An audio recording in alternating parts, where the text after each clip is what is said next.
Asante sana. Solidarity forever. Aya, asante.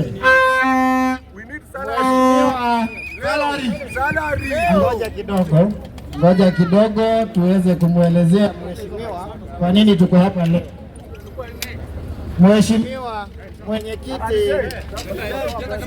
haya, naomba tuondoke kwa spika karibu na gari. Honorable Jim Nyikal, the chair of the standing committee on health in the National Assembly.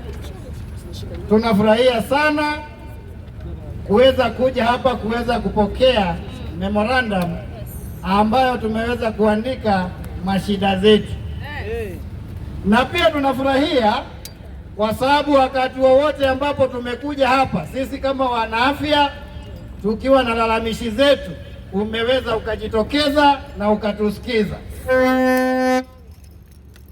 na leo tuko hapa na maafisa wa afya wengine. And you know it is very unfortunate that from time to time we have to have health workers not in the facilities but coming to parliament because other offices that are supposed to take care of them and their welfare are not doing that.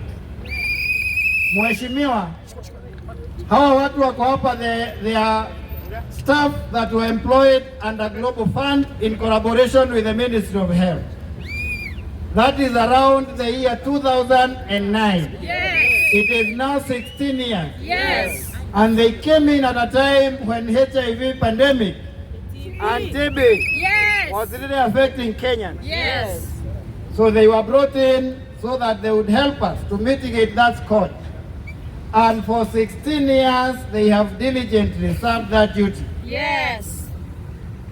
But now, there was an agreement between the Global Fund and the government through the Treasury that upon exit of the Global Fund, the Ministry of Health was supposed to employ these people Yes.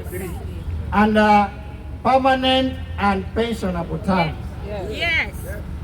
In 2002, when Global Fund wanted to step out, the ministry requested them to extend their contracts even as they look at a transition framework. Yes.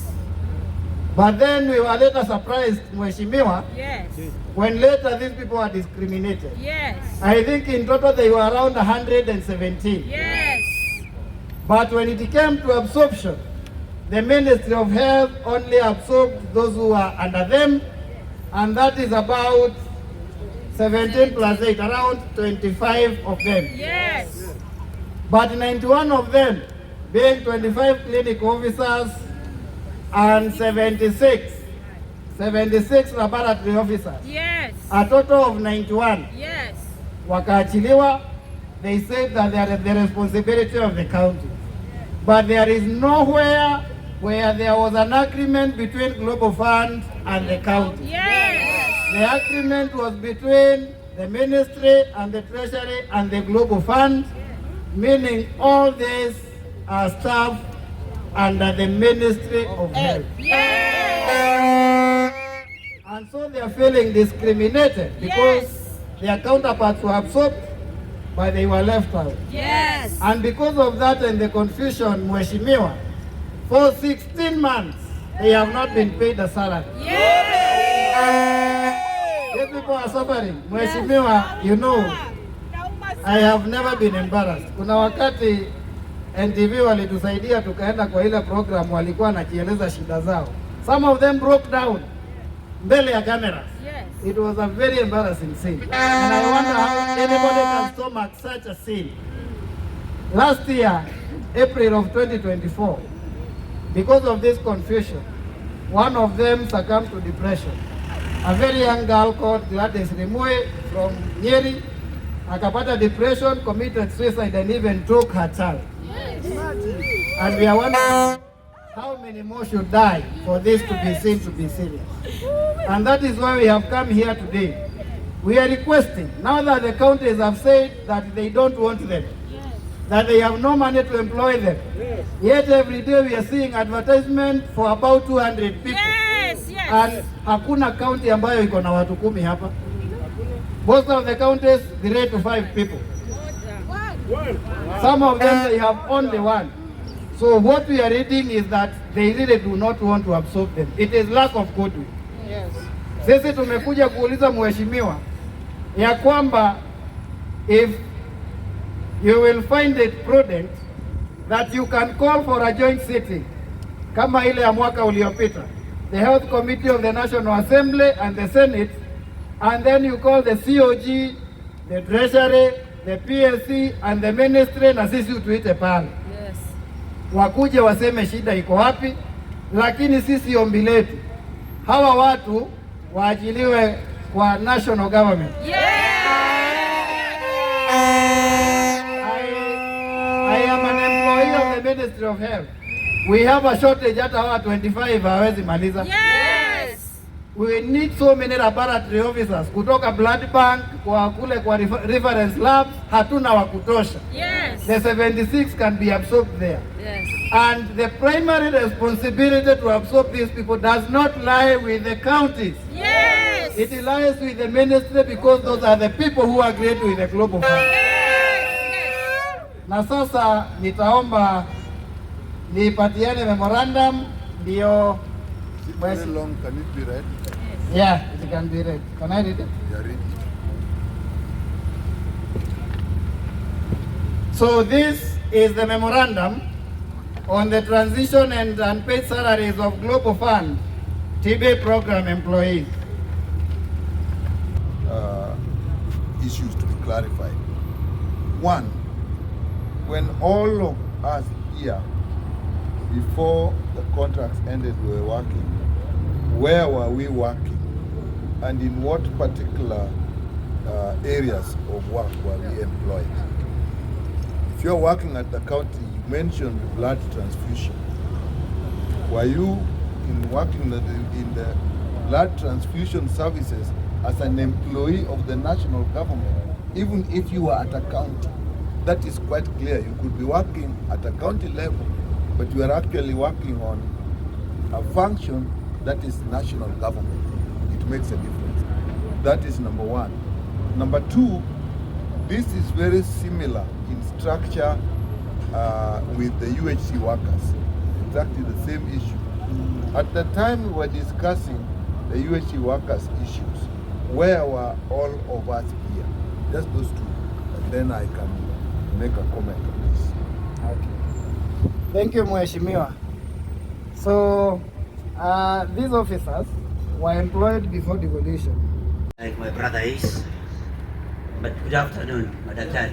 Good afternoon. So my name is Junior. I'm the senator from Murang'a, and these two officials, Mr. Wajira and Mr. Dipo, have approached us to come and receive this particular memorandum from you. And thank you, Mr. Dipo, for taking us through that memorandum. And we want to tell you that we share in your frustration, and we will do everything within our means to see to it that people do what they're supposed to do. Actually, the chronology was very good, that there has been back and forth, there has been consultations amongst the various government departments and the ministries. And I think what needs to be done is to do the needful. And it is unfair that the Ministry of Health did not keep its word with the Global Fund. We cannot have a government ministry that cannot keep its word, because that then impacts on the trust that Kenyans have on government as a whole. And we must tell the Minister of Health that this is a small number that actually should be dealt with. I do not want to politicize this matter, but to have people, Kenyans, serving in our hospitals and out there go for 16 months without pay, when we can afford to spend within a month 500 million in Mbeere North alone. When we can afford to call teachers at State House and sink 100 million in one day, we surely cannot say that we do not have funds to pay these medical officers. That is something that we are going to take with a lot of seriousness. The other thing that we want to tell the Minister of Health, and we shall be discussing this matter later, even in the Senate, is that it cannot throw workers serving under the ministry under the bus. This transition to counties ought to have been midwifed and seen to have been concluded by the Ministry of Health. We cannot have government workers who have been neglected by the ministry. The ministry, of course, hiding behind the issue of that they are serving under counties, so that they are neither here nor there. We must place these officers where, if you are going to do it in the ministry, and I've heard you, Mr. Diko, say that there was the issue of budgetary allocation. And that's why I'm saying that there is money in this country. Even as we stand here, we know that the president is going to give a State of the Nation address tomorrow. There are very many things that have spent public money here. Personally, as a senator, I do not need his advertisement. I know that this is waste of funds. And so we should appropriate monies in the right way. What should be paid. For me, I assure you that I will do everything possible as a senator of Muranga to see to it that your matter is looked into. We are going to receive your memorandum, but we have consulted with my colleague, Senator Omtata. We thought that a petition would also have been better, so that then we address it to the Speaker so that he can commit it to the relevant committee. In this case, the two committees, Senator Omtata, the Standing Committee on Health, and I think there is also a labor issue, the Standing Committee on Labor, where I am a member. But Senator Omtata is a lawyer, he will also advise you. Professor. My senior brother, mtetezi wa wanyonge, Professor.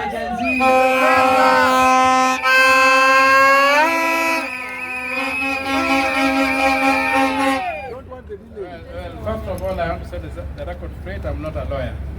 Professor. Kijana wa mtaa. Now, I'm a mzee wa mtaa. So, I think when my brother has spoken, there's nothing I can add to what he has said. What we can do is to receive your memorandum and then consult with the office of the clerk to see what can be done with it, Committee of Health on this issue. And maybe this will also will inform the committee, and the committee will get in touch with you formally so that we can bring closure to this issue. Because if your services are being enjoyed, and the role of the government is to provide goods and services to the population, it has a duty to take care of those service providers. And that's what we are going to do. I think my brother has expressed it very well. I can't put it better than he has done, other than to reinforce what he has said, that I'm solidly behind with it, I identify with it, and I'm sure it will get traction in the House, since we are the people who are caring about devolution. And when somebody says they are bringing more expenses to the counties, we want to see the money that is accompanying that transfer of resources. So it's a budgetary process we need to see. And the Constitution is very clear that where counties cannot perform, the national government takes up the responsibility. It's not negotiable, it's in the Constitution, because there are anticipated situations like this. So, and I know right now, there is no budget for you people in the counties. Yes. So the national government is responsible. Yes. And if the national government wants you to go to the counties, then the proper transfer mechanisms have to kick in and midwife the process from national to county. So with those few remarks, I pray that you give us your memorandum so we can go back to, it's about to go into the Senate, so we can go back into the Senate for the day's the afternoon session. We have already finished the morning session, but rest assured that you have landed in the right place, and the Senate takes this matter of health very, very seriously, because we want to see healthy Kenyans in every corner of this world. And to achieve that, we need health providers. I've heard of technologies here. These are people who help in diagnostics. How will doctors work if they don't know what the illnesses are, you see? So, let us be able to conclude this session on a high note, believing that this institution, again, before whose gate you are standing, is an institution that will serve your needs. And it's clearly because of this kind of petitions that this house exists. So you are rightly within the law, you have done the right thing, and now the ball is in our court. And I promise you we shall deliver. Thank you very much. Thank you.